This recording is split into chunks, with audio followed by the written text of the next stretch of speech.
Empty hospital, look at it. This is a disgrace. I've never seen, oh my God, look at this. It is so dead. Honestly, this is making me so angry walking around here.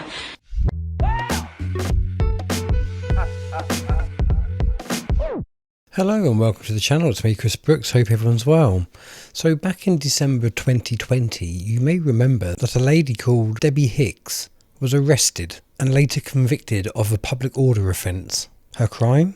Filming a completely empty hospital at a time when we were being told over and over and over and over again that hospitals were overwhelmed.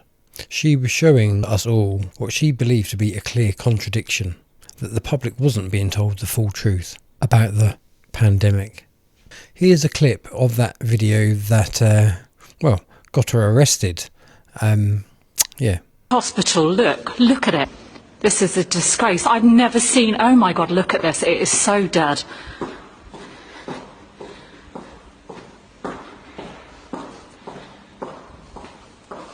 Please do not sit here. Yeah, not much chance of that, is there?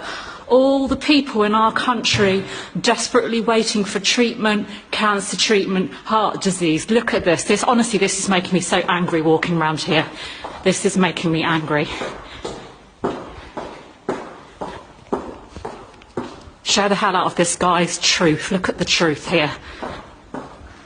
Do not come back to this post with bullshit when there's a completely empty hospital I'm walking around.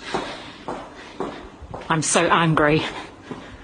Not only am I angry for all the people, look, I'm looking into a ward. Look at this ward here. What is this ward? Minor injury units. This is the minor injury unit. Oh my God, look at it. All the people this time of year that would normally be in here not being denied treatment. This is a disgrace. I am so angry.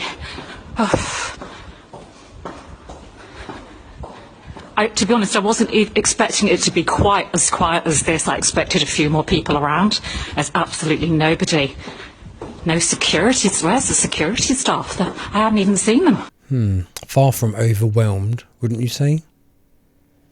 Now fast forward to today, a Scottish COVID inquiry has just heard from epidemiologist Professor Mark Woolhouse, who said that the hospital bed occupancy during that period was actually at an all-time record low by a substantial margin.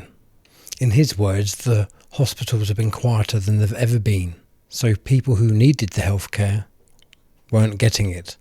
So let's have a look and listen to see what Professor Mark Woolhouse has to say.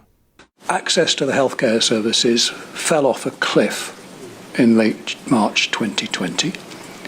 That's planned operations, routine admissions, even emergency admissions fell by 40%. Now, the rationale for this was that the patients had been told we needed to, quotes, protect the NHS. The implication was clear that they shouldn't bother the NHS, that the NHS was doing presumably more important things in looking after the COVID patients. The effects of that were dire. Across the UK, there were an uplift of several thousand people who died at home, higher than you would normally expect during that period. Clearly, those people should have been in hospital, and clearly many people who were very ill but didn't die also should have been in hospital. They weren't.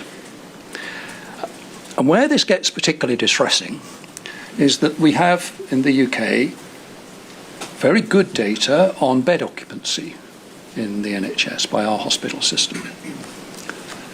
During that first wave in COVID, the bed occupancy was at an all-time record low by some substantial margin. Hospitals were as quiet, on a national level, the hospitals were quieter than they'd ever been. So we completely overcompensated.